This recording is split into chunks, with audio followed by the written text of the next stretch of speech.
A 27-year-old St. Philip man is Barbados' fourth murder victim so far this month. The National Organization of Women condemns the level of violence against women and in sports. Jamaica takes the regional women's cricket crown. Credible, balanced, committed. This is the CBC Evening News. A very good evening to you. I'm Sophia Cambridge with this Sunday, August 14th edition of the CBC Evening News. In our top story tonight, a St. Philip man is dead after an early morning shooting incident. He's 27-year-old Adrian MacDonald Wilkinson of Seeley Hall, Merricks in St. Philip.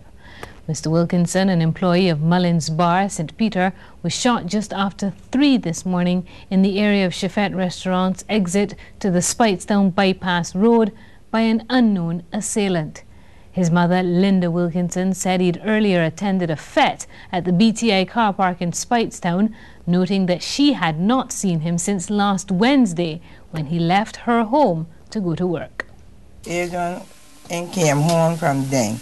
When I call Adrian every day, like, I don't see Adrian come home. Adrian will tell me he all right. So he lives here? He live here, but he be with friends hanging out. So when he left work, he hang out with his friends and don't come home something 2 days, 3 days. But then this morning they get the sad news to hear to come and identify the body they get shot. Wilkinson is the fourth person to be murdered so far this month, leaving 7 sisters and 2 brothers to mourn his death. As they continue investigations, the police are appealing to members of the public who have information about the incident to call 419-1730 or 419-1731. The lawmen say all information received will remain confidential. The National Organization of Women is concerned about the level of violence in Barbadian society. Newly elected President Marilyn Rice-Bowen raised the issue shortly after being installed as the head of the umbrella organization for women. She says the members of NOW are not male bashers, but are totally against domestic violence. NOW is worried about widespread violence in communities. We are concerned about the violence that has taken over our communities. We are concerned about our children's safety. Our children's safety is under challenge at home and at school, and their welfare is of paramount importance to NOW. And we will very shortly be sharing our plans in tackling these issues and making the difference that our children deserve. NOW is also concerned about the woman's vulnerability in the workplace, and this and other burning issues will be at the forefront during the tenure of this executive.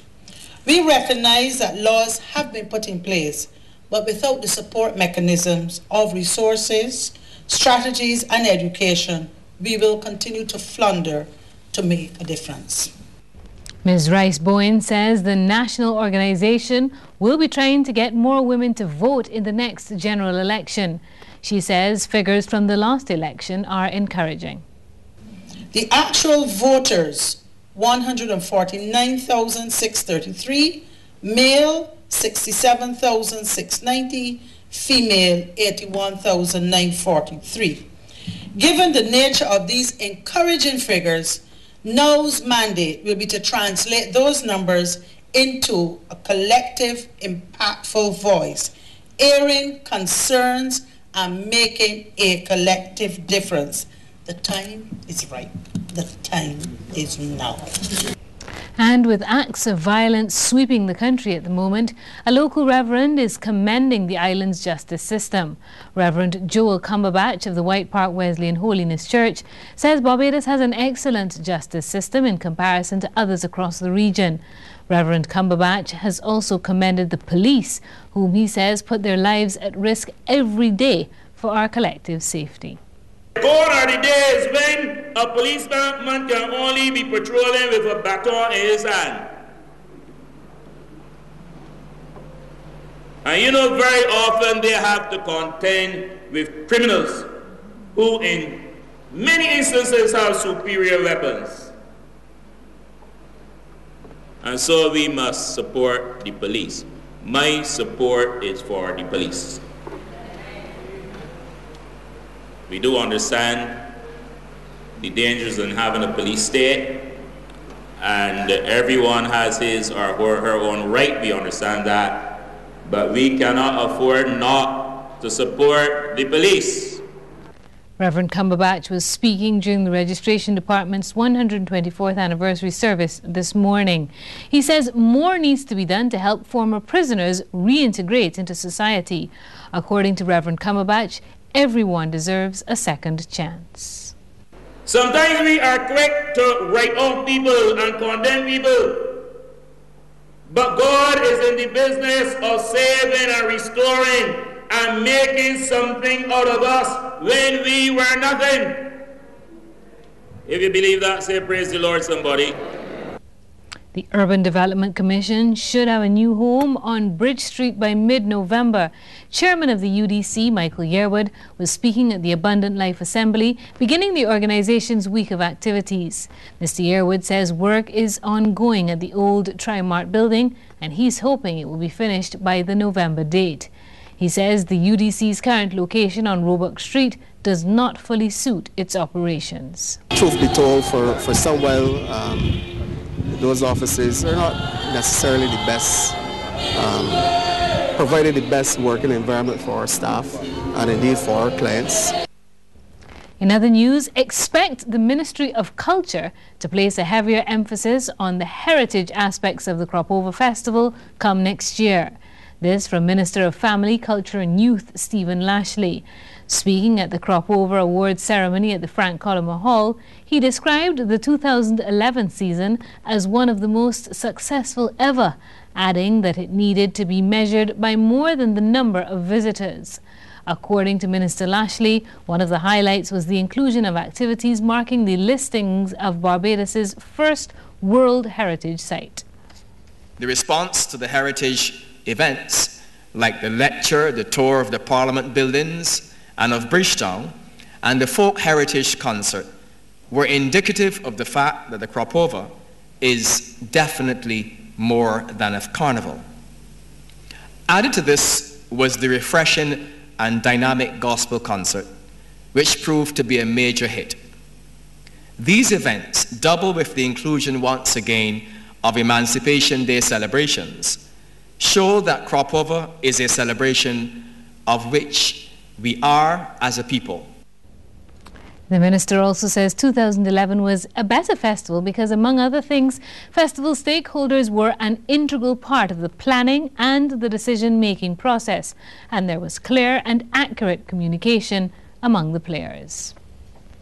In more news of Cropover, the House of Soca today celebrated the King of Calypso in Barbados, Popsicle, and the junior monarch in the 13 to 18 category, Sammy G. The tent did this with a motorcade which started at Howard Supermarket in Bush Hall, St. Michael at 2 this afternoon, and a community fair at the NCF car park in West Terrace. Scores of supporters celebrated with the King and Queen, who were both seen as underdogs in their respective competitions. Popsicle, whose real name is David Hall, says his win is even now still sinking in. I feel great. A lot of energy on the road, a whole set of excitement. My family, my House of Soca family, all my fans, one love. The Cancer Support Services Organisation has moved to help reduce incidents of bed sores at the Queen Elizabeth Hospital. To this end, it's donated several sheets, air mattresses, pillowcases, backrests, transformers and Inco pads to Ward C12. The presentation was made by Anne-Marie Jordan, the President of Cancer Support Services, to Sister Lisa Blackman of Ward C12. Ms. Blackman lauded the gesture, saying it will go a long way in helping patients to recuperate in comfort whilst helping to reduce the incidence of bed sores.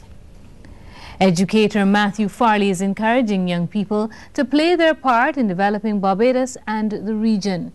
He was speaking at the Barbados Youth Expo at Elaro Court after a two-day youth regional conference which was aimed at discussing problems in the Caribbean. Mr. Farley says it's time young people across the region are mobilized to bring their skills, abilities and problems to the fore. I want to challenge you, the young people, that nobody but yourself can cause you to fail. And therefore you have to seize You have to grab hold of all the opportunities available to you. Sometimes you have to wrest opportunities from the system to ensure that you can develop yourself and develop the potential that lies within you. And that regional youth conference, which was held here in Barbados, is being hailed as a success. President of the Barbados Youth Development Council, Jason Francis, says he's pleased with the progress in the discussions and with the commitment of the local participants. The topics ranged from HIV/AIDS to employment, gun violence and education. And Mr. Francis says the talks are still ongoing. We're going to formulate an action plan where that plan could be taken to the regional youth council, and for example we formulate a program where the different councils can work on these different areas individually and collectively.